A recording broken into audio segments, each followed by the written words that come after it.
Assalamualaikum warahmatullahi wabarakatuh. Jumpa lagi di Matematika Pertanian. Kali ini kita di pertemuan ke-6 ya. Nah, untuk pertemuan ke-6 kita akan membahas tentang volume.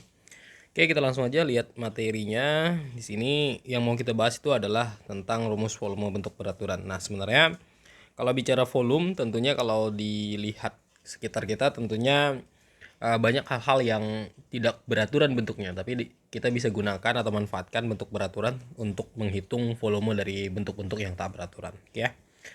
Nah, jadi bentuk beraturan yang pertama itu adalah kubus ya, volume yang mau kita bahas ya. Jadi sebenarnya kalau diingat lagi, materi kubus ini udah pernah dibahas juga di waktu SD, SMP, dan SMA ya. Untuk kali ini kita hanya review ulang lagi materinya supaya lebih ingat, supaya lebih paham ya. Nah, yang pertama untuk kubus nih ada sifatnya di sini dan ada definisinya. Ini definisinya.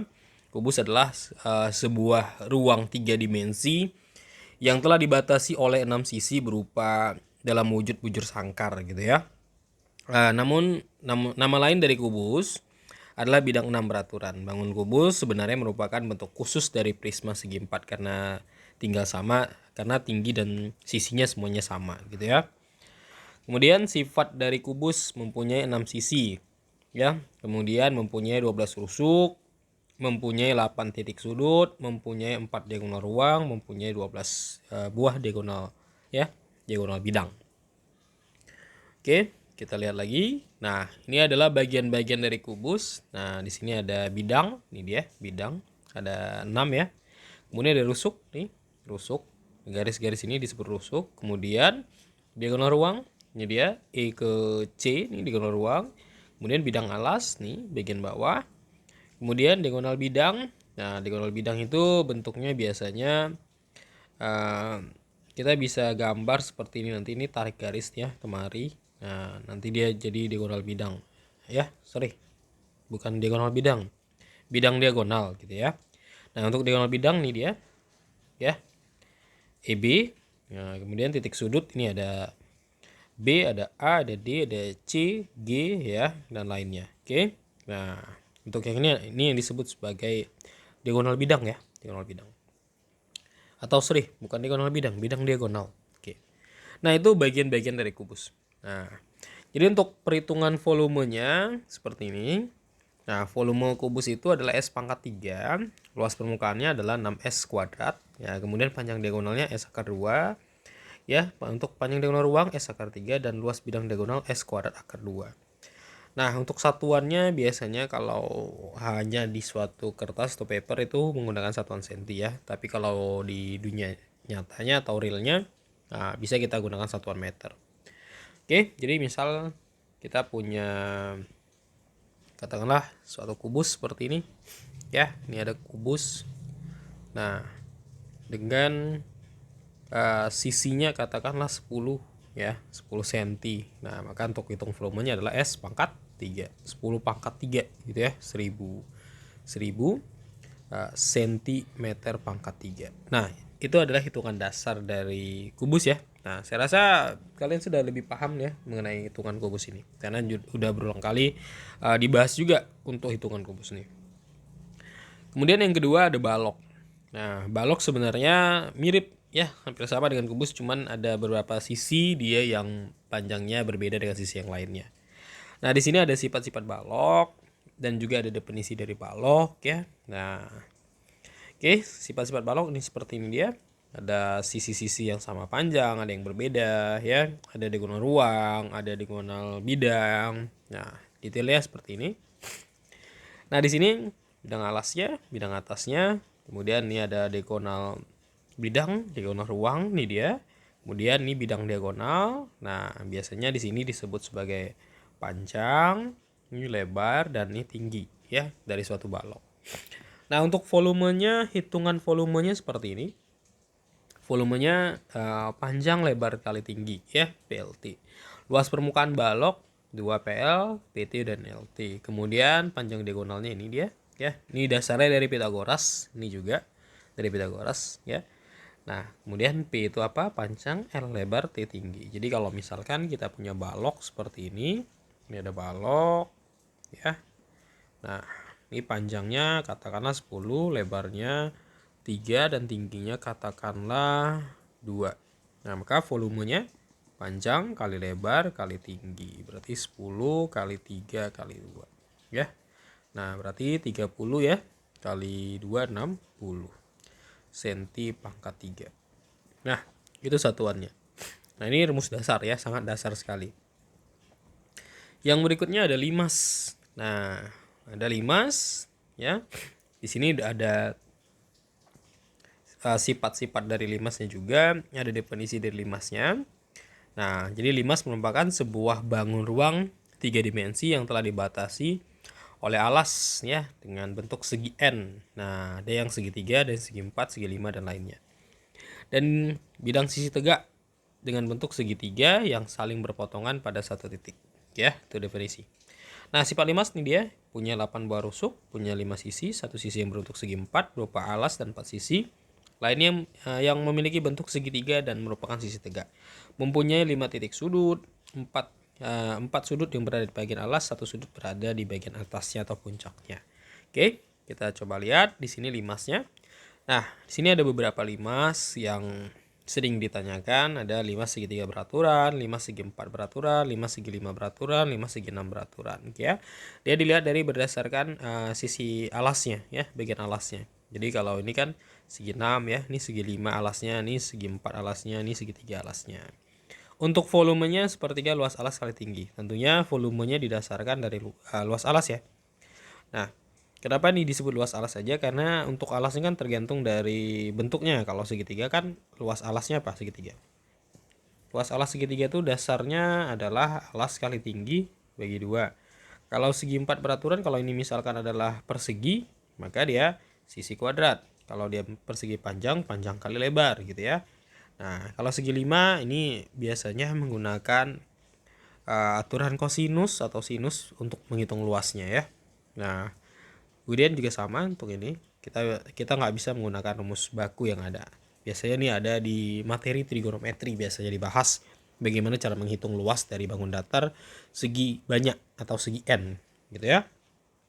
Nah, untuk luas permukaannya adalah jumlah luas alas ditambah jumlah luas segi sisi tegak. Jadi kita jumlahkan saja keduanya. Oke ya. Nah, itu untuk limas. Sekarang kita coba lihat prisma. Nah, prisma merupakan bangun ruang 3 dimensi ya, bangun ruang 3 dimensi yang dimana alas dan tutupnya kongruen. Ya, kongruen itu sebangun gitu ya, hampir sama besarnya. Serta saling sejajar dengan bentuk segi N. Nah, kemudian prisma tegak adalah prisma di mana semua rusuk tegak lurus dengan alas dan tutupnya. Sedangkan prisma miring adalah prisma di mana semua rusuk tidak tegak lurus pada alas dan tutupnya. Nah, ini ada sifat prisma ya, mempunyai bidang alas dan bidang atas yang kongruen. Dua alas tersebut juga termasuk sisi prisma segitiga. Kemudian mempunyai 5 buah sisi ya, mempunyai 9 rusuk, mempunyai 6 titik sudut. Oke, coba kita lihat aja. Nah, ini salah satu prisma segi 5 ya. 1, 2, 3, 4, 5. Karena ada 5 deh. Dia dilihat dari bagian alas ya, bagian alas atau bagian tutup atasnya. Nah, di sini prisma segi 5 karena ininya alasnya berbentuk segi 5. Nah, ini adalah diagonal bidang diagonal nih ya. Ini yaitu yang berwarna sedikit orange nih. Ini dia, ini bidang diagonal. Ini adalah rusuk tegak, ini bidang alasnya, kemudian ini bidang atasnya. Ya, ini adalah rusuk-rusuknya. Oke, ini adalah bagian-bagian dari prisma. Nah, kemudian untuk rumusnya, untuk menghitung luasnya 2 kali luas alas tambah luas bidang tegak. Kemudian untuk menghitung kelilingnya nih 3S S pangkat 3 ya. 3S S tambah S tambah S. Nah, kemudian rumus menghitung volumenya luas segitiga dikali tinggi atau juga bisa setengah kali AS kali T S kali T ya. Nah, jadi sebenarnya simpelnya adalah setengah kali luas alas ya, setengah kali luas alasnya kali tingginya prismanya. Oke ya. Nah, kemudian yang berikutnya itu bola. Nah, untuk bola adalah sebuah bangun sisi lengkung yang telah dibatasi oleh satu bidang lengkung Atau bisa pula diartikan sebagai bangun ruang yang memiliki bentuk setengah lingkaran yang diputar mengelilingi garis tengahnya. Nah, ini ada beberapa sifat bola. Bola mempunyai satu sisi dan satu titik pusat. Bola tidak mempunyai rusuk, ya, tidak ada rusuk pada bola. Bola tidak mempunyai titik sudut, ya, tidak mempunyai bidang diagonal, tidak mempunyai diagonal bidang, tidak sisi bola disebut dengan dinding bola. Jarak dinding ke titik pusat bola disebut jari-jari. Jarak dinding ke dinding, ya, yang melalui titik pusat disebut sebagai diameter. Oke, ya? Itu adalah sifat bola. Nah, ini adalah ilustrasi dari bola. Ya, ini adalah jari-jari. Kalau ini kita panjangkan sampai kemari, ini namanya diameter. Nah, jadi rumus untuk menghitung volume bola yaitu 4/3 V, ya, 4/3 V kali R pangkat 3. Untuk menghitung luasnya 4 V R kuadrat. Nah, di mana V-nya itu kita pakai 22/7 atau 3,14, ya. Jadi kita bisa gunakan yang ini atau gunakan yang ini, tergantung dari nilai R-nya, ya. Kelipatan R-nya kalau kelipatan 7 kita gunakan nilai R yang 22/7, tapi kalau misalkan kelipatannya bukan 7 kita gunakan 3,14. Oke. Nah, itu untuk bola, ya. Kita lihat yang berikutnya, tabung. Nah, tabung merupakan bangun ruang 3 dimensi yang memiliki tutup dan alas berbentuk lingkaran, mempunyai ukuran sama dan diselimuti oleh persegi panjang. Nah, jadi tabung mempunyai sifat 3 sisi, ya, 3 sisi yaitu 1 persegi panjang dan 2 lingkaran.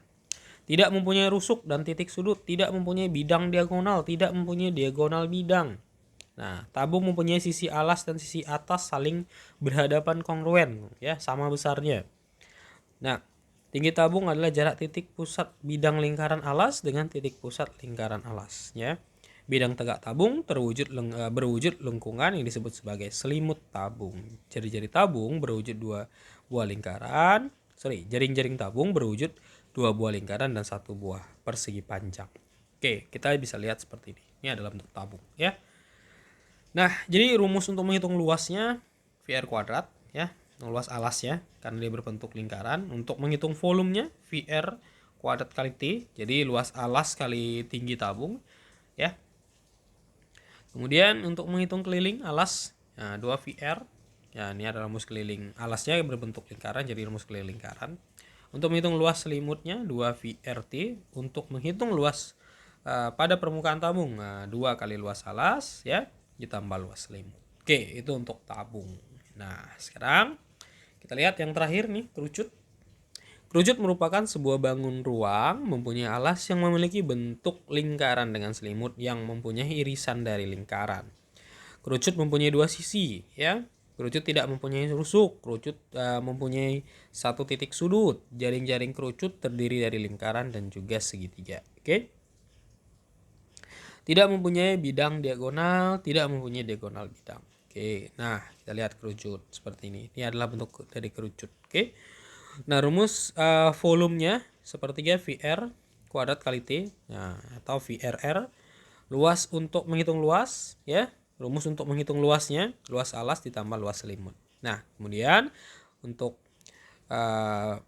V-nya kita gunakan 22/7 atau 3,14, tergantung kelipatan, ya. Nah, itu untuk kerucut. Oke, kita lihat lagi. Ini adalah bentuk-bentuk baku, ya, atau bentuk-bentuk yang sering kita bahas, ya, untuk perhitungan volume. Nah, jadi volume ini sering diterapkan dalam perhitungan debit. Jadi saat kita coba mengairi lahan, ya, lahan pertanian, misalkan kita berhubungan dengan irigasi, tentunya nanti ada materi kuliah yang khusus membahas tentang irigasi, ya, tapi bukan di matematika pertanian. Nah, nanti ada mata kuliah yang khusus membahas tentang irigasi. Nah, sebagai pendukungnya, materi matematika pertanian adalah materi yang mendukung untuk perhitungan-perhitungan itu, ya. Jangan sampai nanti ketika berhubungan dengan perhitungan volume malah tidak tahu bagaimana menghitung volume, itu kan kacau kita nantinya. Oke. Nah, untuk debit. Nah, tentunya debit juga pernah dibahas di bangku SD, ya. Di bangku SD kita udah pernah bahas debit, di kelas 5 atau kelas 6 SD udah pernah bahas debit. Jadi debit itu apa? Debit adalah kecepatan, ya, kecepatan aliran zat cair melalui penampang, ya. Sungai bisa, pipa bisa atau sebagainya, gitu, ya. Dengan satuan debit air biasa digunakan dalam menentukan volume air mengalir menggunakan satuan waktu tertentu, gitu ya. Nah, sekarang kita coba lihat. Nah, ini ada segitiga yang menghubungkan rumus atau formulasi dari debit ya. V ini volume, D debit, W itu adalah waktu. Jadi volume itu adalah debit dikali waktu. Debit itu adalah volume dibagi waktu. Waktu itu adalah volume dibagi dengan debit. Jadi ada keterkaitan antara rumus, volume, debit, dan waktu. Ya, seperti saya bilang tadi kan, bahwasanya nanti konsep atau perhitungan debit akan dipakai ketika sudah berhubungan dengan dunia pertanian, khususnya seperti irigasi, ya, irigasi atau pengairan. Oke. Nah, coba kita lihat ya. Nah, diketahui debit air yang mengalir melalui suatu saluran irigasi adalah 1,2 meter pangkat 3 atau meter kubik per detik. Nah, berapa meter kubik air yang mengalir di saluran irigasi tersebut dalam waktu 5 menit ya. Nah, jadi di sini kan berapa meter kubik? Berarti yang ditanya apa nih? Yang ditanya adalah volume. Nah, di mana debitnya di sini? Debitnya 1,2 meter pangkat 3 per detik. Waktunya itu 5 menit. Ya, 5 menit itu berapa detik? 1 menit itu 60. Berarti 5 menit 5 kali 60 sama dengan 300 detik. Oke, 300 detik. Nah, kenapa kita jadikan dia satuan detik? Karena debitnya menggunakan satuan detik di sini. Ini dia, detik dia, ya kan? Nah, tadi volume yang ditanya ya. Volume apa rumusnya? Nah, coba kita lihat lagi ya. Tadi volume apa? Volume debit kali waktu. Nah, berarti debit kali waktu. Nah, debitnya 1,2 dikali dengan 300. Nah, ini kita kalikan ya. Kita kalikan 300 1,2. Nah, ini dia. Mudah-mudahan mengalihkan desimal tidak ada masalah ya.